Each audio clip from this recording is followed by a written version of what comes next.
안녕하세요. 반갑습니다. 고난주간 목요일입니다. 오늘의 말씀 통독, 말씀 일기, 그리고 오늘의 매일 예배를 통하여 주님과 함께 동행하는 생명의 길, 은혜의 길, 행복의 길, 영적 여정 40일간의 비아 돌로로사 고난주간이 되시기를 축복합니다. 함께 찬양 드릴 때 보혈을 지나 함께 부르겠는데요. 날 위에 아낌없이 흘려주신 존귀한 주님의 보혈이 날 새롭게 하십니다. 우리 가정을, 우리 교회를, 이 나라와 이 땅을 새롭게 하십니다. 함께 찬양하겠습니다.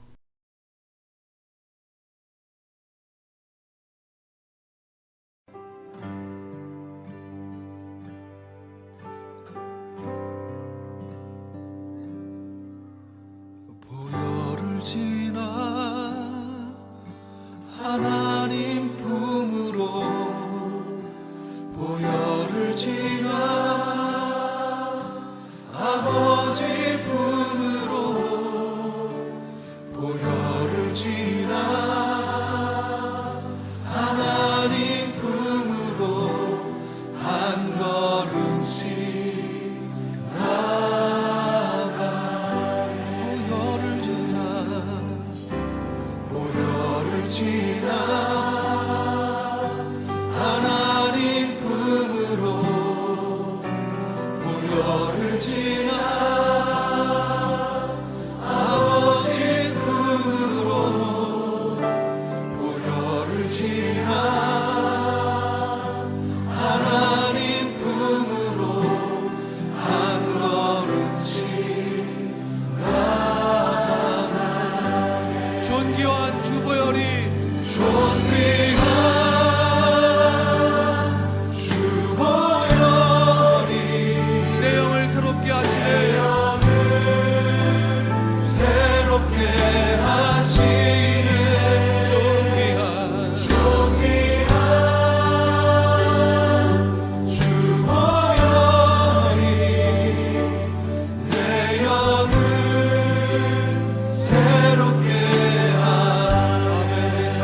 고백하겠습니다.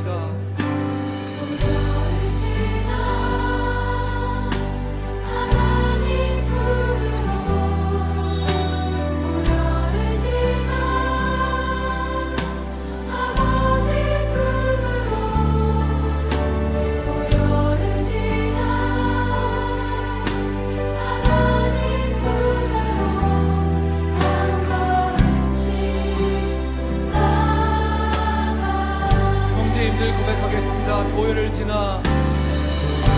지나 하나님 품으로 보혈을 지나 아버지 품으로 보혈을 지나 하나님 품으로 한 걸음씩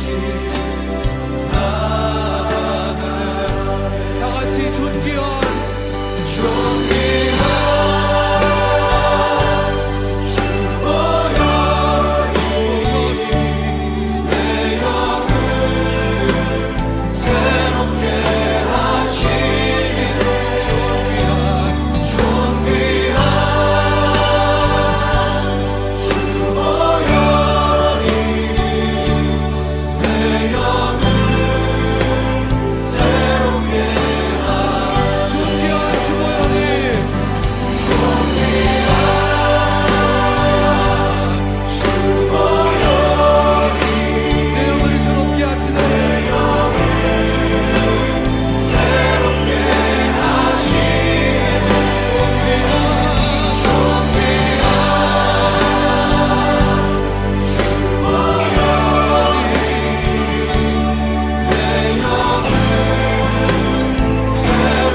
이제 하나님의 말씀을 함께 읽겠습니다.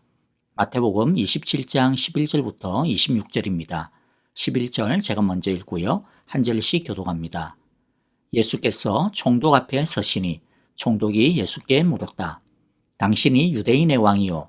그러나 예수께서는 당신이 그렇게 말하고 있어 하고 말씀하셨다. 예수께서는 대제사장들과 장로들이 고발하는 말에는 아무 대답도 하지 않으셨다. 그때에 빌라도가 예수께 말하였다. 사람들이 저렇게 여러 가지로 당신에게 불리한 증언을 하는데 들리지 않소. 예수께서 한마디도 단 한 가지 고발에도 대답하지 않으시니 총독은 매우 이상히 여겼다. 명절 때마다 총독이 무리가 원하는 죄수 하나를 놓아주는 관례가 있었다. 그런데 그때에 예수 바라바라고 하는 소문난 죄수가 있었다. 무리가 모였을 때에 빌라도가 그들에게 말하였다. 여러분은 내가 누구를 놓아주기를 바라오? 바라바 예수요 그리스도라고 하는 예수요. 빌라도는 그들이 시기하여 예수를 넘겨주었음을 알았던 것이다. 빌라도가 재판석에 앉아 있을 때에 그의 아내가 사람을 보내어 말을 전하였다. 당신은 그 옳은 사람에게 아무 관여도 하지 마세요. 지난밤 꿈에 내가 그 사람 때문에 몹시 괴로웠어요. 그러나 대제사장들과 장로들은 무리를 구슬러서 바라바를 놓아달라고 하고 예수를 죽이라고 요청하게 하였다. 총독이 그들에게 물었다. 이 두 사람 가운데서 누구를 놓아주기를 바라오? 그들이 말하였다. 바라바요. 그때에 빌라도가 그들에게 말하였다. 그러면 그리스도라고 하는 예수는 나더러 어떻게 하라는 거요? 그들이 모두 말하였다. 그를 십자가에 못 박으시오.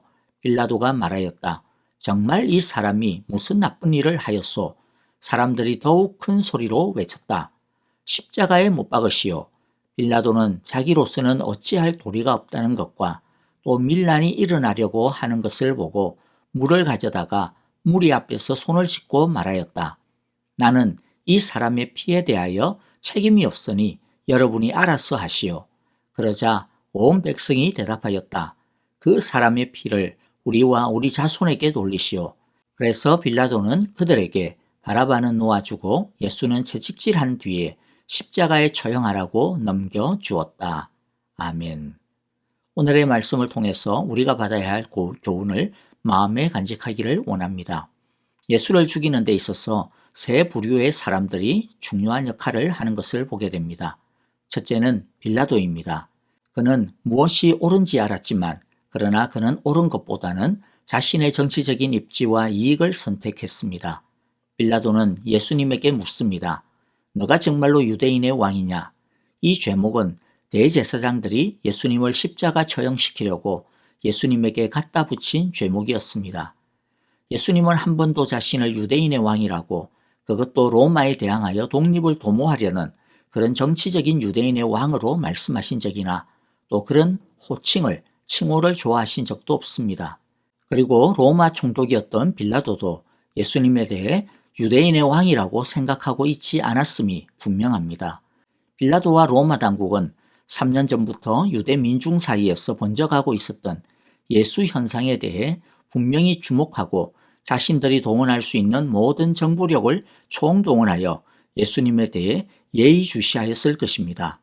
왜냐하면 당시 유대에는 메시아 운동으로 인하여 종종 소요나 밀란이 일어나고 있었기 때문에 로마는 그런 것에 굉장히 예민하게 지켜보고 있었을 것입니다.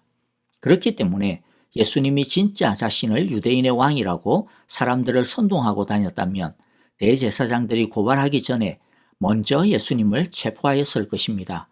그런데 그렇게 하지 않고 내버려 두고 있었다라고 하는 것은 로마 당국이 당시의 예수 현상을 로마 제국에 어떤 위협이 될 만한 사회적 정치적인 현상으로 본 것이 아니라 유대교 안에 일어나고 있었던 종교적인 현상, 운동으로 보고 있었다라고 이해할 수 있는 것입니다. 하지만 대제사장들과 장로들이 고발을 해왔기 때문에 신문할 수밖에 없었습니다. 빌라도의 내가 유대인의 왕이냐라고 하는 질문에 대하여 예수님은 너가 그렇게 잘 말했다라고 말씀합니다.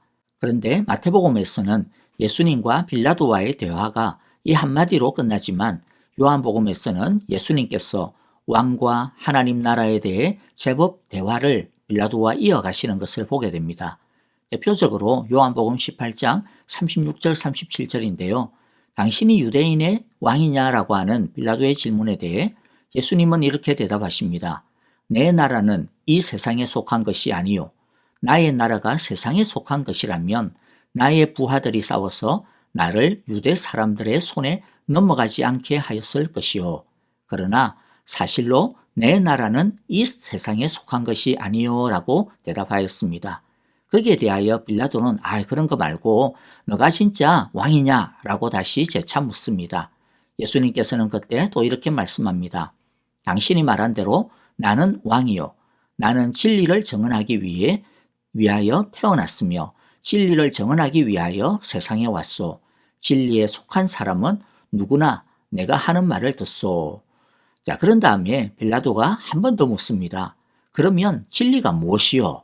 그런데 안타깝게도 빌라도는 이렇게 진리에 대해서 문제만 던져놓고 거기에 대한 예수님의 답변을 채 듣지 않습니다.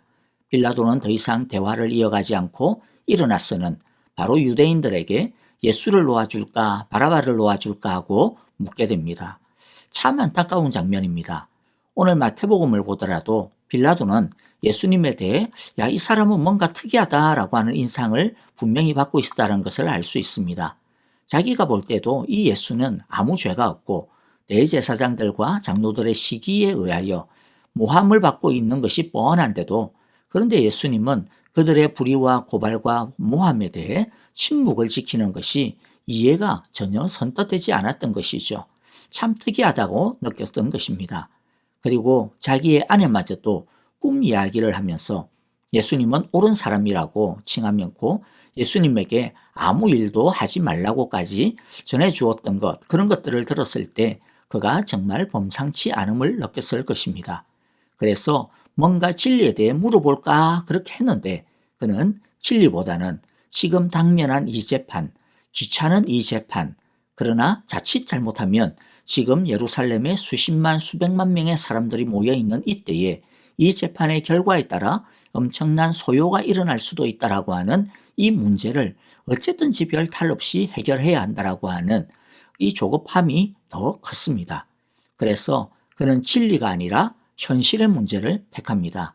재판의 결과도 마찬가지죠. 자기도 알고 누구나 다 알고 있는 예수님은 죽일 만한 죄가 없다라고 하는 걸 뻔히 알매도 불구하고 그는 정의보다는 소요가 일어나지 않도록 하는 자신의 정치적인 이익을 선택하고 마는 것이죠. 빌라도는 진리에 가까이 갈 수 있는 절호의 찬스를 잡았지만은 그러나 그 찬스를 날려버리고 만 것입니다. 지금 자칫하면 소요가 일어나냐 아니냐 그것으로 인해 자신의 앞으로의 정치적인 입지와 정치 생명이 어떻게 되느냐라고 하는 엄청나게 큰 일을 지금 코앞에 두고 있다 보니까 한마디로 내 코가 석자인데 뭐 한가롭게 진리 타령을 하고 앉아있나 그럴 수 없다라고 생각을 한 것이죠. 하지만 그는 자신에게 찾아온 최고의 기회를 놓쳐버리자 도리어 최악의 선택을 하고 맙니다. 여러분, 우리에게 하나님의 은혜와 진리를 가로막는 큰 장애물이 어떤 것이 있을까요? 아마 빌라도처럼 우리에게도 지금 내 코가 석자다. 지금 해결해야 되는 큰 문제가 내 앞에 닥쳐 있다라고 하는 이 현실적인 걱정과 분주함, 염려와 조급함이 아닐까 싶습니다. 그러나 진리를 아는 것, 하나님을 아는 것만큼 중요한 것은 없습니다. 하나님을 알면, 진리를 알면 아무리 복잡한 문제도 하나님의 지혜로 길을 찾아갈 수 있지만 진리에 둔감해버려서 지혜가 없어지고 어두워져 버리면 결국에는 이익에 따라 움직이게 됩니다. 그것이 참 지혜로운 것 같아 보이고 지금 단기간에는 무언가 좋아 보여도 그러다 보면 마치 치저 냄새에 이끌려서 트랩 안으로 들어가는 쥐와 같은 함정에 빠지고 마는 것이죠. 하나님을 알 만한 기회, 은혜를 가까이 할 만한 기회가 왔을 때 어떤 대가를 지불하고서라도 우리는 그 기회를 가장 중요하게 붙잡아야 함을 꼭 기억하시기를 바랍니다. 두 번째 부류는 우리를 선동하여 예수님을 십자가에 못 박으라고 압박하는 대제사장들과 장로들입니다. 이들은 가진 거짓된 혐의를 가지고 예수님을 고발하였습니다. 그러나 예수님은 그들의 말에 대해서는 한마디도 대꾸하지 않으셨습니다. 왜 그렇게 한마디도 대꾸하지 않으셨을까요? 뭐 여러 가지 이유가 있지만 하나는요, 그들은 이미 선을 넘었기 때문입니다. 완악해질 대로 완악해졌기 때문이죠. 그래서 그런 사람들한테는 말을 해봐야 입만 아프기 때문입니다. 그들에게는 더 이상 진리를 말하는 것이 아무 의미가 없기 때문인 것이죠. 이미 타이밍이 끝나버린 것입니다. 그런데 여러분, 이렇게 주님께서 더 이상 말씀을 하지 않는 것, 더 이상 나랑 말을 섞으려고 하지 않으시는 것, 하나님의 진리가 더 이상 깨달아지지 아니하고 말씀을 들어도 감동이 없고 말씀을 보는 것도 귀찮게 느껴지고 은혜가 멈춰버린 것 같고 예배를 보고 말씀을 들어도 아무런 양심의 찔림도 더 이상 없이 그냥 무덤덤하고 말씀을 보면 괜히 진짜 이 말씀대로 이럴까? 이러한 비판적인 마음이 생기고 예배를 들어도 사람만 자꾸 보이고 설교를 들어도 사람의 목소리만 들릴 뿐 이런저런 비판거리만 자꾸 들리고 보인다라고 하는 것. 여러분, 이것만큼 성도에게 무서운 것이 없습니다. 영혼의 밤, 영혼의 잠이 찾아온 것입니다. 아무리 어렵고 힘들어도 인생의 밤처럼 느껴지는 일이 있어도 말씀이 들리고 은혜가 살아있으면 그때는 아직은 하나님이 일하시는 영혼의 낮음을 기억하셔야 합니다.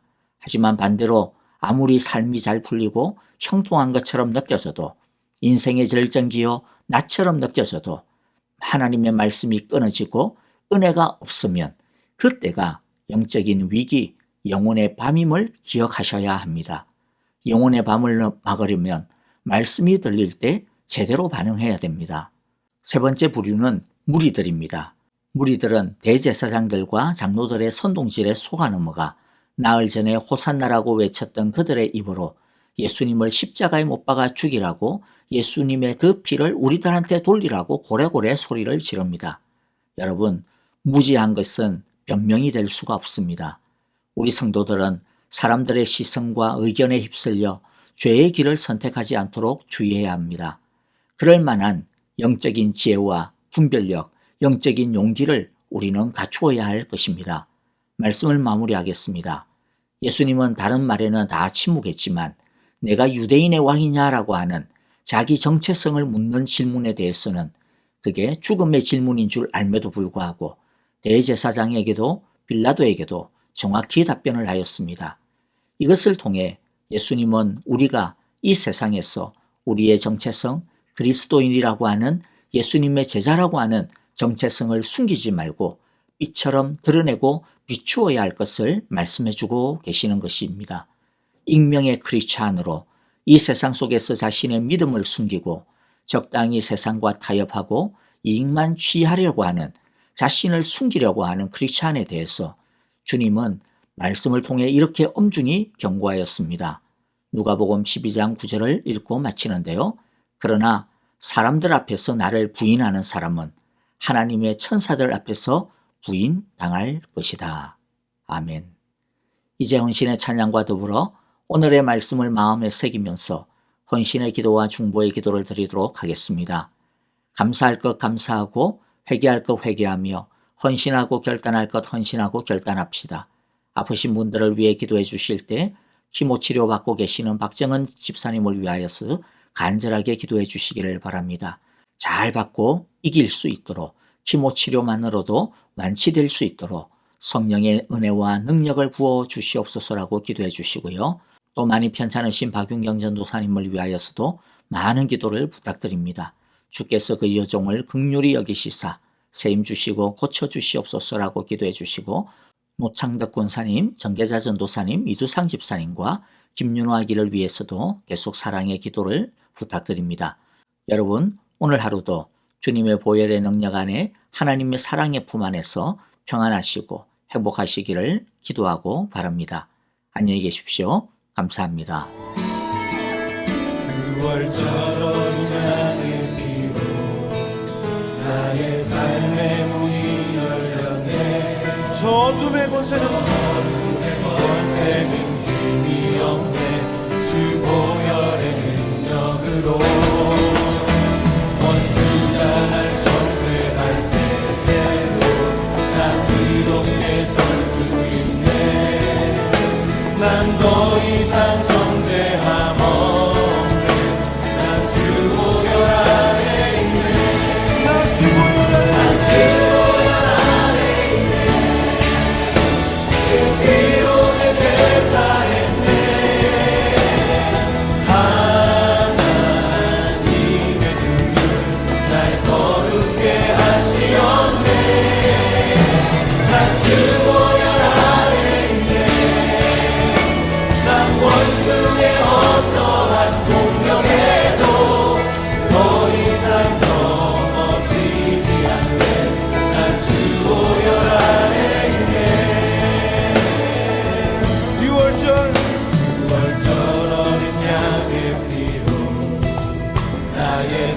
내 문이 열렸네. 저 어둠의 권세는 힘이 없네. 주 보혈의 능력으로 원수가 날 정죄할 때에도 난 의롭게 설 수 있네. 난 더 이상 정죄함 없네. 난 주 보혈 아래 있네. 난 주 보혈 아래 있네. 그 피로 내 죄 사했네. 하나님의 긍휼 날 거룩게 하시옵네. 난 주 보혈 아래 있네. 난 원수의 어떠한 공격에도 더 이상 넘어지지 않네. 난 주 보혈 우리 앞에 있는 분에게서 넌 주 보혈 아래 있네. 난 주 보혈 아래 있네. 그 피로 내 죄 사했네. 하나님의 널 거룩게 하시옵네. 넌 주 보혈 아래 있네. 넌 원수의 어떠한 공격에도 더 이상 넘어지지 않네. 넌 주 보혈 아래 있네. 난 주 보혈 아래 있네. 난 주 보혈 아래 있네. 그 피로 내 죄 사했네. 난 주 보혈 아래 있네. 날 거룩게 하시옵네. 난 주 보혈 아래 있네. 난 원수의 어떠한 공격에도 더 이상 넘어지지 않네. 난 주 보혈 아래 있네. 예, 주님, 그렇습니다. 우리 주님을 싶어야 될 것은 뭐냐면 우리 모두 죄에서 사함을 받는 것을 슬퍼합니다. 더 이상 원수를 받지 못한 것을 슬퍼합니다. 할렐루야. 난 주 보혈 아래 있네. 그 피로 내 죄 사했네.